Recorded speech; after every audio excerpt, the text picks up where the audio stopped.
Welcome to A Second Helping with Allison Bartow, a wedding photography podcast with a focus on second shooting.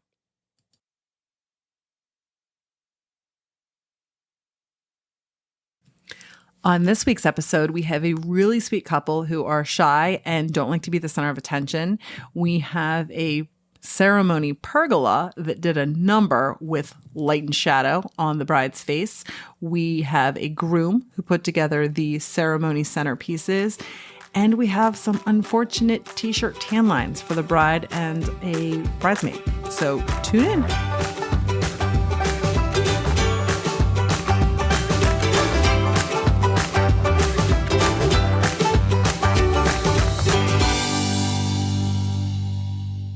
Welcome back to another wedding recap episode. Today is Saturday, August 19th. It is 1 o'clock and I am on my way to Normandy Farms. It is a beautiful day today. It is 78 degrees currently. We have been having so many hot, humid, just soupy days. We've been having crazy thunderstorms, and today looks like it's going to be a really gorgeous day. So I'm super happy for the bride and groom. I'm looking forward to maybe not just sweating all day, but we'll see. I am shooting with Pat, who is the photographer that I originally second shot for about a decade ago, and we work together periodically. It is the 12th wedding that I will be shooting with him today. I'm looking forward to it. It's a pretty location. It's a nice mix of interesting venue, but then also the convenience and accessibility of like a suburban country club. So I've got all my stuff. I didn't overthink the packing situation because I feel like I'll be able to just sort of settle in. I know very little about today's wedding. Pat unfortunately lost his mom recently, and I had kind of waited to check in on today's wedding, and it was Tuesday morning, I think, and I was thinking, all right, I'll give him a little bit, and then I'm going to, reach out to him, and I got an email from him that the groom had sent him just saying, checking in before our wedding, and basically it was like, here's cocktail hour, reception, and then we're not sure where we're getting ready yet. If we don't decide, maybe just get there at 2:30. So like those were the only details. And so he let me know yesterday that we weren't sure if I was going to go to like a hotel for groom prep, and he's let me know yesterday, just go right to the venue. So my arrival time is 2:30. So that's nice, just one location. But I have to go back and look at the email to even see what the bride and groom's names are. So it's interesting. I can kind of go either way. Like a lot of times I love all the details and knowing everything, but then there's also kind of this like different approach when you know very little. You just kind of show up and roll with whatever happens. And that's normally how Pat and I operate. He is pretty hands-off. I don't think I've gotten too much feedback from him over the years, so I just go in and try to do my best. He always pitches me to the couple as the photojournalist, so even though I'm not shooting true photojournalistic style, he's cool with a more candid approach from me. But then I definitely step in and assist with formals and things like that, and just getting people into position and helping just pay attention to everything. But that's it. There isn't too much going on. I'm assuming it's going to be an outdoor ceremony, but you never know. So that's it. I will check in after the wedding.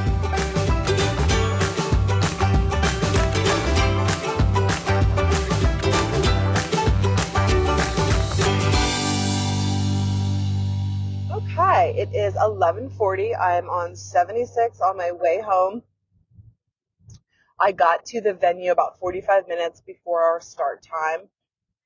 Found the ballroom. It was a different ballroom than I'd been in before, and it was a little bit smaller than the other one, and it was fine. I did spot a parking lot area right outside, so when I went to get my other bag, I was able to move my car, which made it really nice at the end of the night.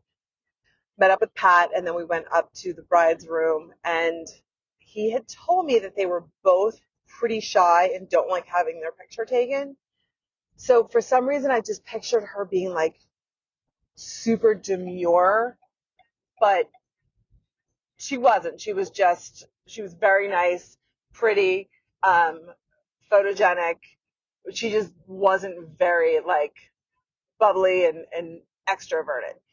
So we get up there and the room is like immaculate. Um, there was like not a cell phone out, not a beverage, not a morsel of food. And they were just kind of hovering like right near that little kind of hallway entranceway between like the bathroom and the front door and like right around that corner there. I did some detail shots. Pat got some nice photos of the dress hanging up in the window. They had some flowers in the room that were just like loose stems. And here they were going down to the reception area for the centerpieces. Flowers were delivered, the bouquets were delivered, and they were really pretty. So they had the bouquets, boutonnieres, and corsages, but then they DIY'd the centerpieces. So when we were heading downstairs, they said, "Oh, can you take these down to the groom?" So we get down there, and the groom's like all dressed by himself in the reception room, and he's supposed to put the centerpieces together. I mean, never in my life have I seen the groom in charge of putting the centerpieces together. We went to check out the receptions, or the ceremony space rather, and kind of scout out a few spots for that. And then we came in. The groom was still there, still with the flowers and buckets. He was very nice as well. He's Asian. She's not. So we went back upstairs and we had to kind of give her direction, like the ladies get dressed and then wait and then she'll get dressed last. And then they were very, very laid back about everything. A lot of the steps of the wedding, they just weren't familiar with. Like they weren't doing a first look, but then when I was talking about like her getting in the dress, they didn't realize that like mom could be there for that or she might want to be there for that. So I said, well, your bridesmaids will get dressed first, and then if you want your mom to be here or you want to find out if she would like to be here, a lot of times then you'll kind of get almost fully dressed, and then mom will just help you with like the last parts of getting dressed for the pictures. So it kind of walked them through that.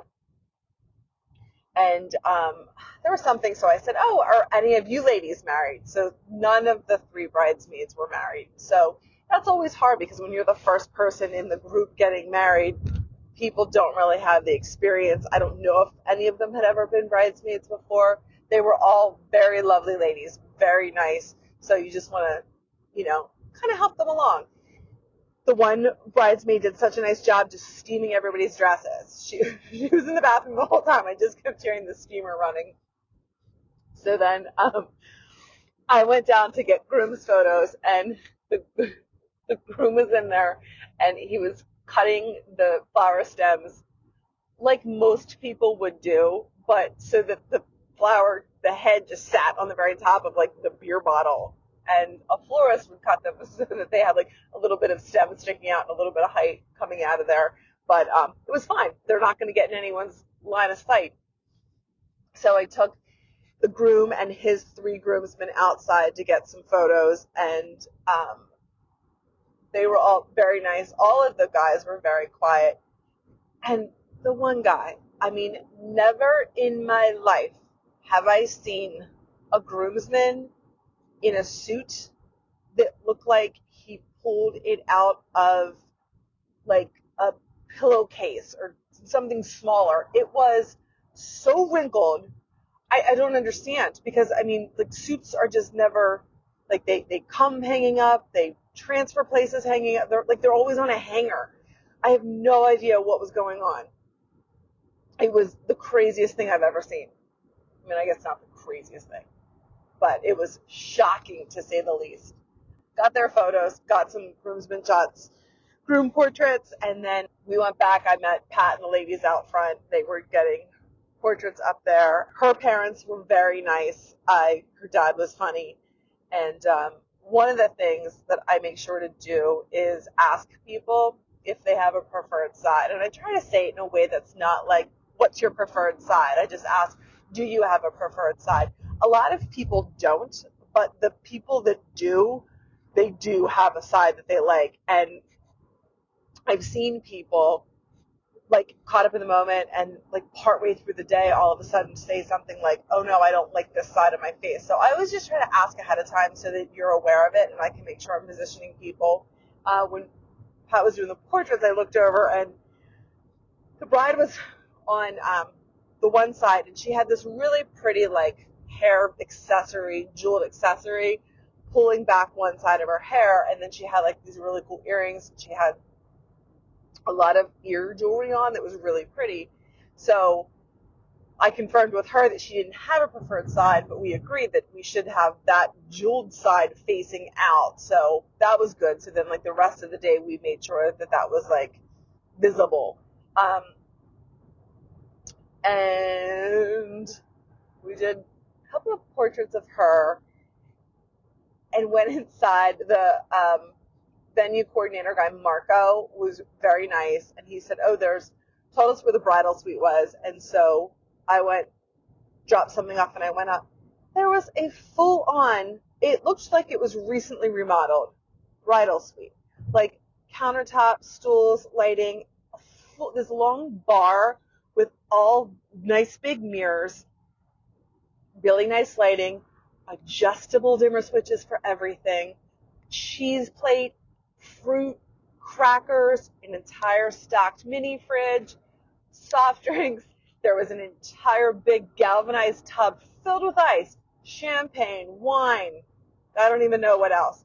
But this big couches, coffee table, light coming in the window, hooks high on the wall for hanging dresses. And I don't know if they knew that was available to them.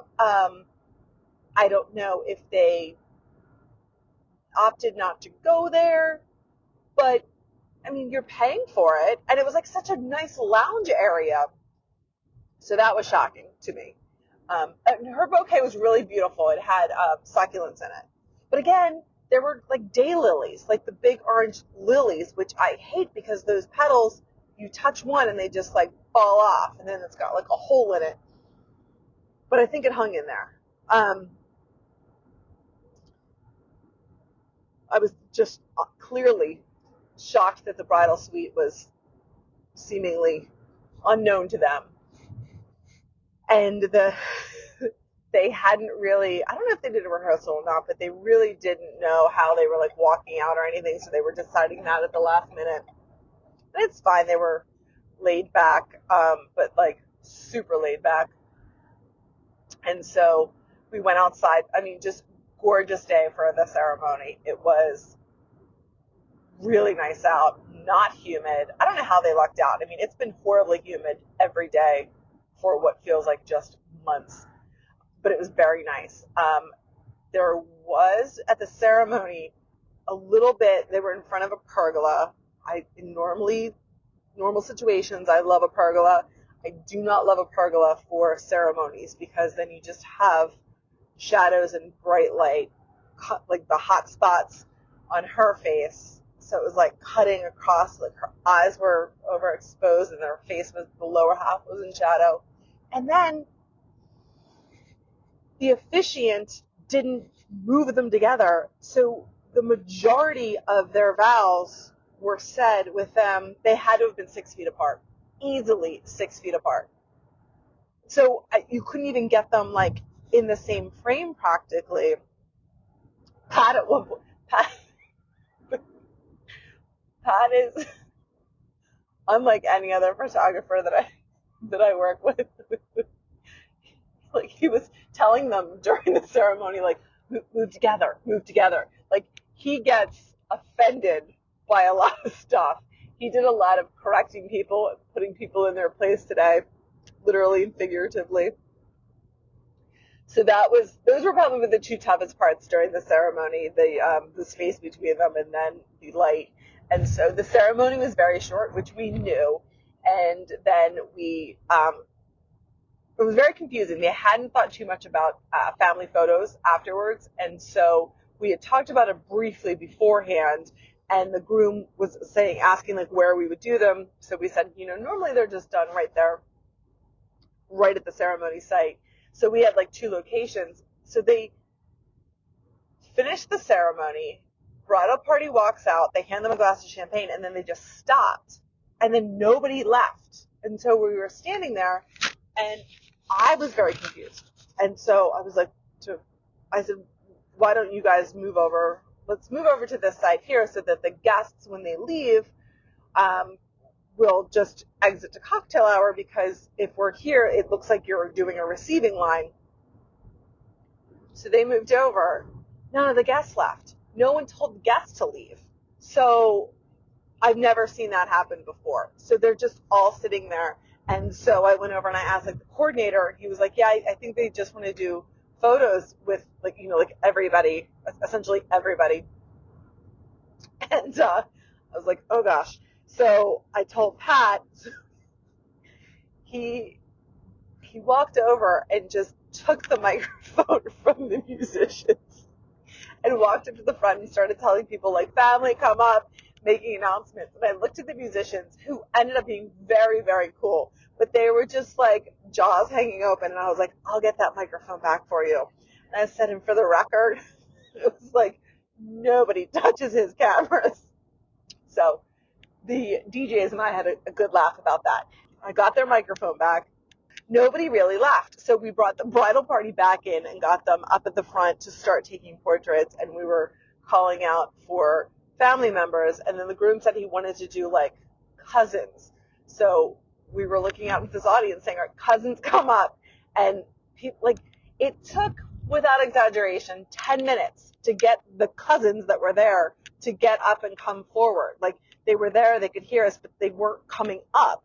And we weren't taking the picture because they could see that the people it was bizarre. And so, without exaggeration, 40 people, 50 people, it was a huge group photo. And then we were fine. We were able to break it down and do like the regular things. But I think Pat was really frustrated because he had no idea that this was going to be happening. And this is kind of the issues that you run into when there isn't like a questionnaire or a detailed timeline, because these guys are innocent, sweet people that are very laid back and kind of introverted and shy, and they don't know what they're doing. They're, this is their first wedding, so they're looking to us, but if we don't have the information, you don't have enough guidance up front for anyone to be prepared. So we were able to get all the photos, and it didn't take too long because we didn't have a lot of other family groupings. There was like another large grouping, but then finally we had to like tell people, okay, go to everyone was hanging out.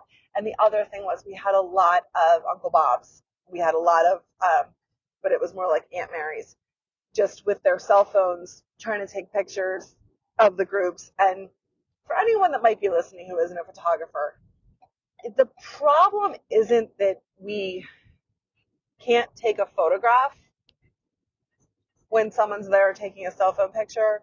The problem is that the people having their picture taken don't know us as photographers, but they know the person who's taking the iPhone photo or the cell phone photo. So our pictures have people looking off frame at somebody else. So you've got eyes everywhere. So that's why 98% of the time I will casually just walk right in front of whomever's taking pictures, because the photographer is always politely asking them to like, just everyone look over here or whatever. And it gets tough. And especially when you've got like a time crunch. So there was a lot of that going on. And then everyone left and we were able to do some bride and groom portraits. And again, Pat only does like camera aware, straight on portraits, so very little posing. And then I actually had them do like a couple more poses. Cocktail hour, we got set up. The smaller space, there were low dark beams, so I was worried about them with the flash, but we'll see. And introductions, they came in, so the 3 bridesmaids came in together, the 3 groomsmen came in together. They just walked in, they weren't doing anything crazy. They had their first dance, and that was it. No parent dances. The dad gave a welcome speech, and then the groom gave a welcome speech and like a thank you to a lot of people, and that was it. So no best man, no maid of honor. So it was very low key in regards to that. And then it was a full 6-course meal. The staff there tonight at Normandy Farms worked so hard. They were just serving food all night long. at one point I said to the DJs, oh my God, these poor dishwashers are just going to be here for hours. It was crazy how many courses were coming out. And then just specialty cocktails. And I think they did like a whole rounds for the whole room of like espresso martinis at one point. And I'm not exaggerating. I went over to the sweetheart table at one point and I counted 10 glasses between like water, cocktails, champagne, wine, martinis, 10. Just wild. The crowd was pretty reserved. There were 13 kids there, and the kids kind of stole the show. They were dancing. There were two little guys that they must have been 4 years old with their little suits and their dress shoes and their vests on, and they walked around together all night with their arms around each other's shoulders, just having the time of their lives. So the kids were well behaved, but 13 kids, and the girls were dancing. All the kids were dancing. So it was nice. The cake was in the silo and it was lit from above. So before the reception started, I put a flash behind it and I gelled it with like a red gel because they had like red in their flowers, more of like a maroon burgundy. But so I lit the back wall and then I did some on camera flash at the cake to light up the front of it. So that looked really nice just because it was hard to make out like the decorations on the cake with just that overhead light. And Pat really liked that, which made me happy. They were both like admittedly like they don't love having their picture taken. They did not want to be the center of attention. They were nervous about their first dance. They did fine. They clearly didn't do a bouquet toss. And that was kind of it. The venue itself is very, I don't want to say picturesque, but there are a lot of different like unique spots, and there's like big white walls everywhere, which is a little aggressive during the day in full sun. But so I went out to try to like find a location for a nighttime shot because I'm still traumatized about the bride at the Franklin Institute who didn't do any portraits at the exhibits. I'll never get over that.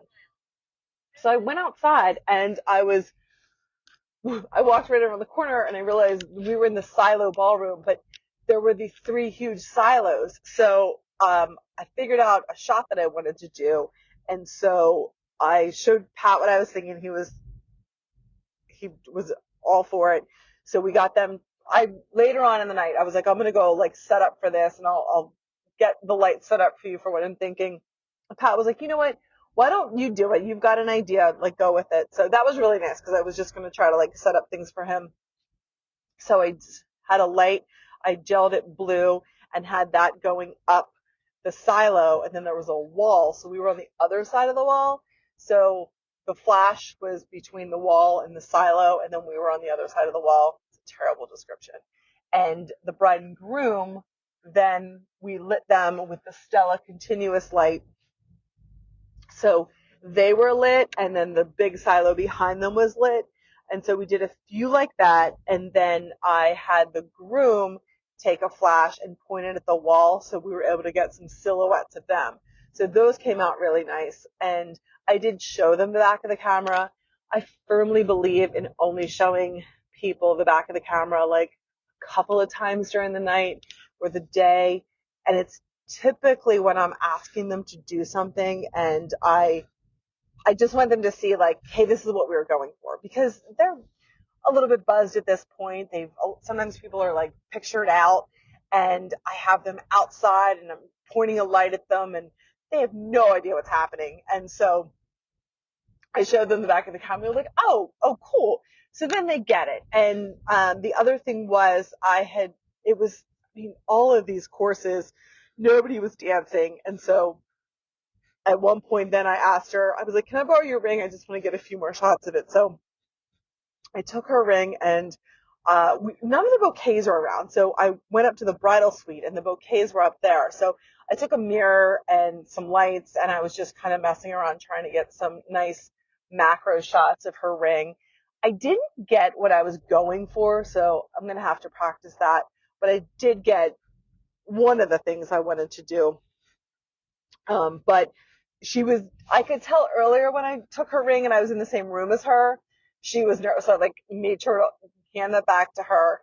And so when I took her ring at during the reception, and her groom saw it, and then she was like, "Did you want the other part, like the other band?" Because she's got. And I was like, "No, no, no, I'll just take the engagement ring." So I was up there for I don't know 20 minutes, and I came back down and I went directly to her and I was like, "Here's your ring," and he was like, I was getting a little worried. I think he was mostly joking, but I feel like he wasn't totally joking. But he was really nice about it. But that was another instance where I showed her one of the pictures I was taking. I was like, this is what I was messing around with. And she was like, oh my gosh, okay. And I feel like in those instances, it just kind of like helps people to understand what you're doing. So that's it. I'm going to go take a shower and go to bed.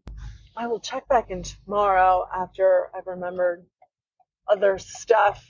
But we have some good pictures. It wasn't a lot of crazy party dancing at the end, but I think that they'll be very happy. And we didn't overdo it with them and their pictures. So I think they enjoyed their wedding and their reception, which is really what you want.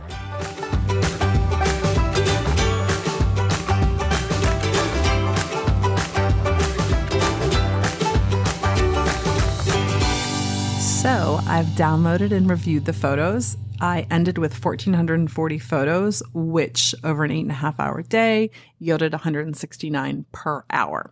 It was on the lower side, and I think that can be attributed to not having all of the typical wedding events that you sometimes see. So we didn't have the first look.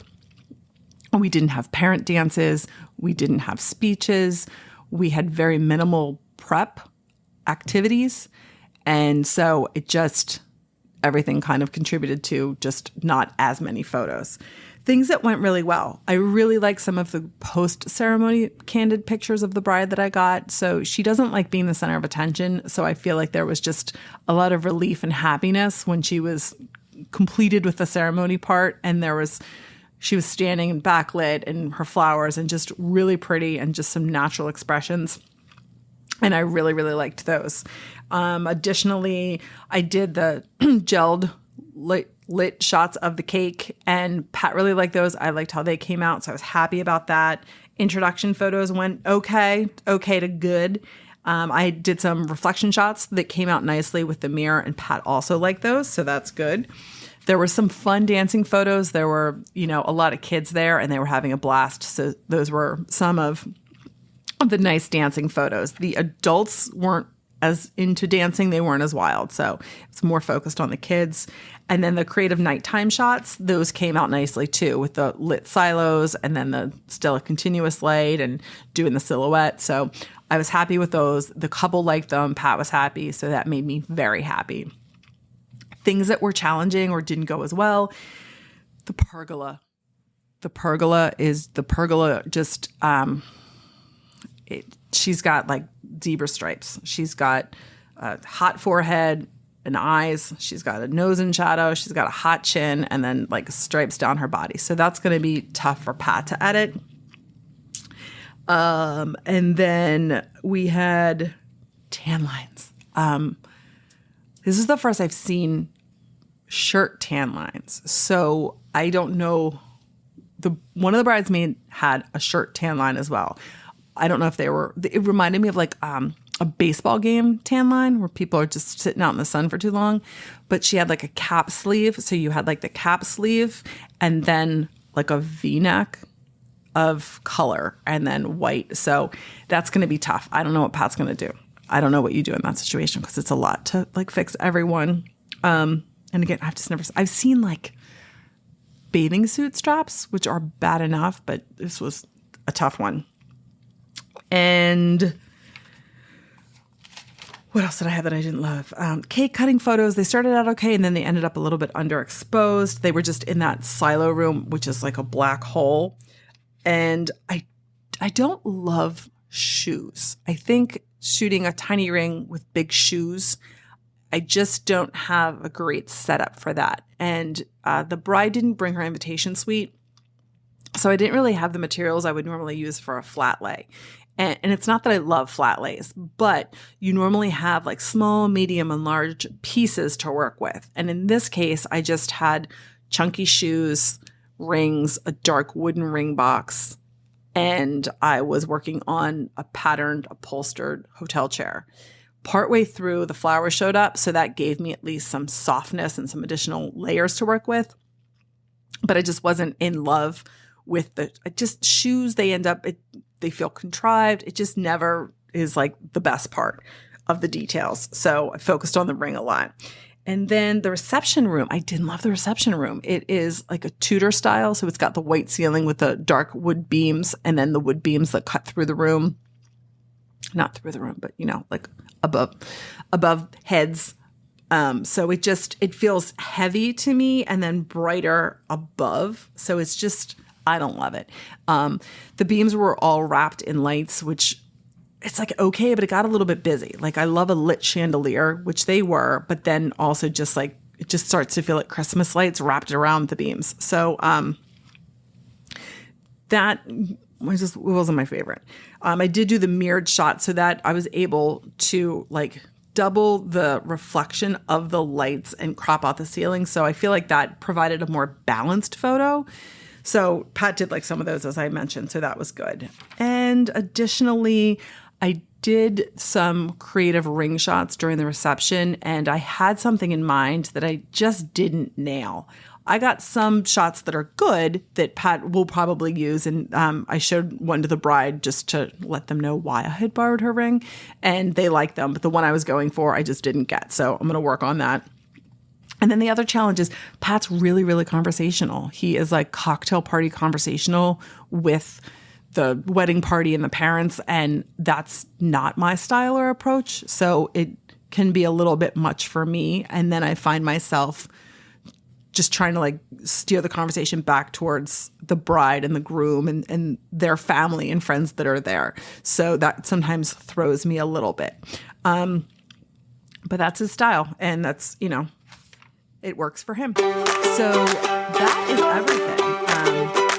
Some good things, some things to work on. And thank you so much. If you are still listening, it means you made it through the whole episode, and I appreciate that.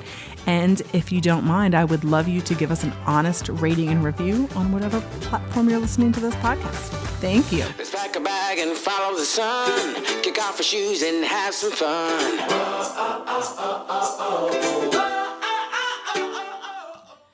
Thanks for listening to A Second Helping. Please like and subscribe. 'Cause you and I, oh yeah, we could fly so high, so high.